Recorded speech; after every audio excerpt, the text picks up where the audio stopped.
Assalomu alaykum. Bugun sizlar bilan 3 xonali sonlarni tezkor kvadratga ko'tarishni o'rganamiz. Buning uchun siz qo'shish ayirishda muammoingiz yo'q bo'lishi kerak. 100 marta qo'shish amallarini bajargan bo'lishingiz kerak va shu bilan birgalikda ko'paytirish, 2 xonali sonlarni kvadratga oshirishni biladigan bo'lishingiz kerak. Demak, ketdik. 3 xonali sonlarni kvadratga ko'tarish qanaqa bo'ladi? Birinchisi, istalgan sonni olaylik. Misol uchun deylik 565 soni. Shuni biz kvadratga ko'tarmoqchimiz. Buning uchun qilinadigan birinchi amal ularni biz birinchi, ikkinchi, uchinchi sonlarga ajratib olishimiz. Misol uchun bizda birinchi son qaysi? 5. Buni biz deylik A son deb olsak bo'ladi. Ikkinchi son bu 6. Buni biz B deb olsak bo'ladi. Va uchinchi son yana 5. Buni biz S deb olsak bo'ladi. Birinchi, ikkinchi, uchinchi yoki A, B, S sonlar deb aytsak bo'ladi. Bu formula uchun kerak. Va endi qiladigan ishimiz nima bo'ladi deyilsa, birinchisi A sonning kvadratini 6-ustundan boshlab qo'shamiz. 6-ustun bizda mana A son bizda 5. 5 ning kvadrati 25 ni qo'shdik. Endi keyingisi 4-ustundan boshlab B sonning kvadratini qo'shamiz. B son bizda 6, 4-ustunga chap qo'lni qo'ydim mana va 6 ning kvadrati 36 ni qo'shamiz. Va keyingisi ikkinchi ustundan S sonning kvadratini, mana bu sonning kvadratini qo'shamiz. Ikkinchi ustundan 5 ning kvadrati yana 25 bo'ldi. Endi birinchi bosqich tugadi. Biz shu yerda ikkinchi bosqichga o'tishdan avval bitta narsani hisobga olaylik. Biz ikkita sakrab turib sonlarni kvadratlarini qo'shib oldik. 25 qo'shdik, ikkita sakrab 36 qo'shdik, ikkita sakrab 25 ni yana qo'shdik. Endi 5 ni 6 ga ko'paytirib, ya'ni A sonni B songa ko'paytirib 2 marta qo'shamiz. Kvadratda 2 bo'ladi-ku, mana bu 2. Xuddi mana shunaqa 2 martadan qo'shamiz. Keyingisi mana shu 5 ni mana bu 5 ga ko'paytirib, uni ham 2 marta qo'shamiz. Ustun qaysi ustundaligi bu yerda yozilgan. Birinchisi 5-ustundan, keyingisi 4-ustundan. Ya'ni bitta surilib 2 marta qo'shamiz. Va oxiri yana bir marta surilib 3-ustunga o'tganda, qarang, 5 ni 6 ga ko'paytirib qo'shdik, 5 ni 5 ga ko'paytirib qo'shdik, oxirida xafa bo'lib qolayotgan 6 bilan 5. Mana bu 6 ni mana bu 5 ga ko'paytirib qo'shib qo'yamiz. Yana boshqa misollarda ham ko'rsatib beraman, xavotir olmang. Oson sonlar bo'lganligi uchun buni men tanlab oldim bu sonlarni. E'tibor bering, ketdik. Demak, birinchi ishni bajardik biz. A, B, S sonlarini kvadratlarini qo'shib olib bo'ldik. Endi qiladigan ishimiz.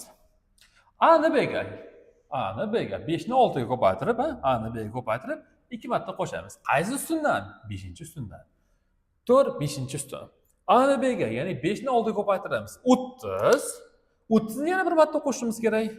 10 ni qo'shib 7 ni ayirish formulasini qo'lladik. Bo'ldi. Sakrab o'tamiz bitta. 5 ni 5 ga ko'paytiramiz va 2 marta qo'shamiz. 5 kare 5 25. 20 ni qo'shdim, 5 ni qo'shdim. Endi yana bir marta 25. 20 ni qo'shaman, 5 ni qo'shaman. Va sakrab o'tib 6 ni 5 ga ko'paytiramiz, 30 va yana bir marta 30 ni qo'shamiz. 10 ni qo'shib 7 dan ayirish orqali javobimiz 319.225 bo'ldi. 319.225.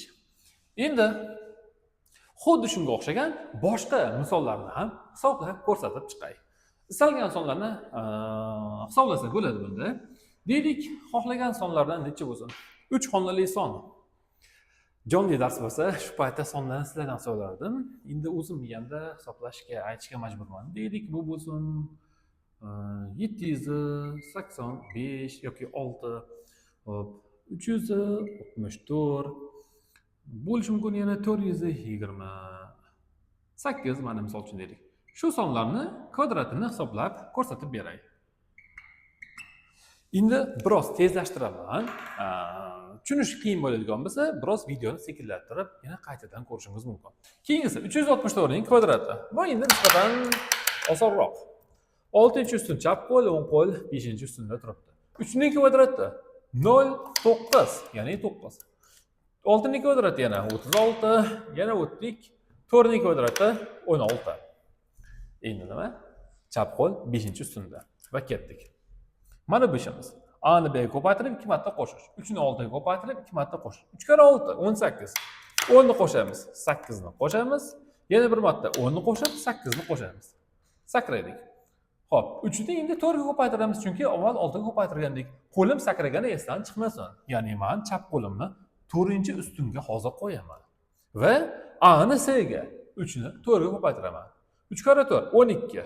10 ni qo'shamiz, 2 ni qo'shamiz, yana 10 ni qo'shamiz, 2 ni qo'shamiz.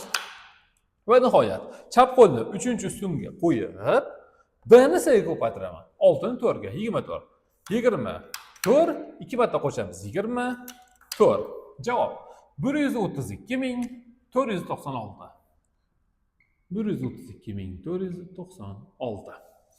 Xo'p, keyingisi 428. Xo'p, 6-ustunga chap qo'lni qo'yamiz. 4 ning kvadrati 16, sakrab o'tamiz. 2 ning kvadrati 0. 4, 10 qo'l qo'shadi, to'g'ri. 0 chap qo'l qo'shdi. Sakrab o'tamiz. 8 ning kvadrati 64. Bo'ldi. Chap qo'lni 5-ustunga qo'yamiz va A ni B ga ko'paytirib 2 marta qo'shamiz. 4 ni 2 ga ko'paytiramiz. 0 8. Yana bir marta 8 qo'shamiz. Bo'ldi. Sakrab o'tamiz. Ya'ni 4-ustunga chap qo'lni qo'yamiz va A ni C ga 4 ni 8 ga ko'paytiramiz. 32. Yana bir marta 30 qo'shimiz kerak. Qo'shamiz 32 va sakrab o'tdik. Chap qo'lni 3-ustunga qo'ydim. B ni C ga 2 ni 8 ga ko'paytiramiz. 16. 10. 6 ni qanaqa qo'shamiz? 10 ni qo'shib ayiramiz 4 ni. Bir martagina biz 16 qo'shdik. Yana bir marta 16 qo'shimiz kerak. 16. Javob 183.184.